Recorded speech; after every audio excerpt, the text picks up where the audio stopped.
Propriedades do objeto. Aqui na parte direita temos o painel de propriedade.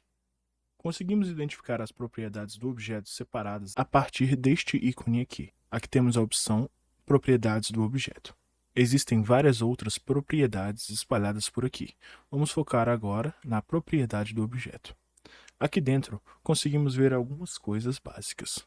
A primeira opção é o nome do nosso objeto, o cubo criado, e aqui está o seu nome. Conseguimos visualizar através da propriedade do objeto aqui na parte de nome. O objeto selecionado fica aqui em cima e também pode aparecer aqui em cima. Em transformação, temos as informações de posição, rotação e escala do objeto. Alterando esses valores aqui, conseguimos ver as transformações que são feitas no eixo X, no eixo Y e no eixo Z, tanto para posição quanto para rotação e escala. Em relações, temos as informações de parentesco do nosso objeto, caso ele esteja parenteado a algum outro objeto. O parente é um modo de organização hierárquica. Um exemplo simples de ver isso é assim. Temos aqui a nossa grid. A nossa grid é chamada de posicionamento global.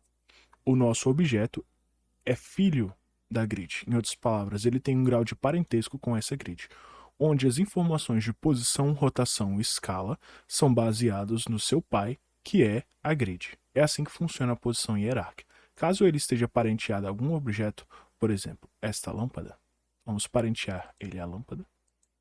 Agora vemos que as posições dele, originais, as posições globais, que estavam aqui nas transformações de 0, 0 e 0, estão sendo baseadas na luz, esse novo objeto que a gente colocou. Removendo, ele volta ao 0, 0, 0 de seu pai, que é a grid. Em Collections, conseguimos ver em que pasta de organização ele se encontra. Aqui em cima, conseguimos ver isso tudo bem organizado. As coleções de cena, a coleção em que ele se encontra e os objetos dentro dessa coleção. Conseguimos ver o parentesco. Os objetos à esquerda são os pais e os da direita são os filhos. Então, a luz, o cubo e a câmera são filhos da Collection e a Collection da Cine Collection. Instancing são as maneiras que o objeto pode se duplicar proceduralmente. Temos como fazer isso a partir das vértices e das faces. Vamos entender isso mais para frente.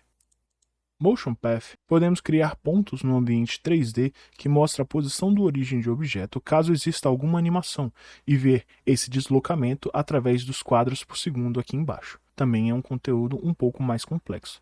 Vamos ver isso bastante quando estivermos fazendo animações.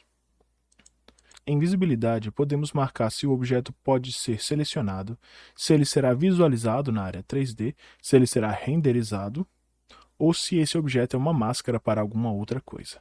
A maneira simples de ver é assim. Ele é selecionável, então eu consigo selecionar ele. Caso eu esteja com essa opção desmarcada, ele se torna um objeto não selecionado. Eu tenho como visualizá-lo através da viewport, que a viewport é essa área 3D, ou nas renders. Então, se a câmera renderizar e esse objeto estiver dentro da cena, com essa opção ele aparece na render e com ela desmarcada, embora eu veja ele na área 3D, ele não será renderizado. E essa última opção a gente consegue criar uma máscara a partir do objeto, usando objetos para esconder outros objetos. Vamos também ver isso mais para frente, quando estivermos mexendo com a renderização.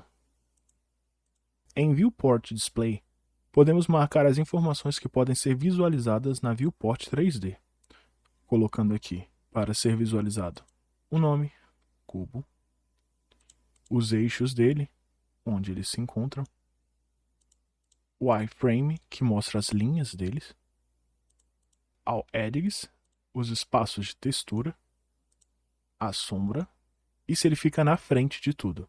Mesmo com objetos na frente dele, ele sempre se tornará visível, porque ele sempre estará na frente.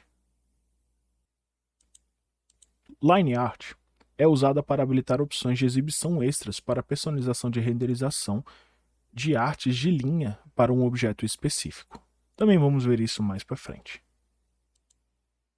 As propriedades customizadas são os espaços onde se pode criar plugins para o Blender. Este conteúdo não vai ser abordado no curso, mas é bastante interessante vocês saberem que existe essa opção para caso alguém tenha feito algum plugin específico. Plugin é uma ferramenta única para o programa, você pode adicionar ela através dessas propriedades customizadas.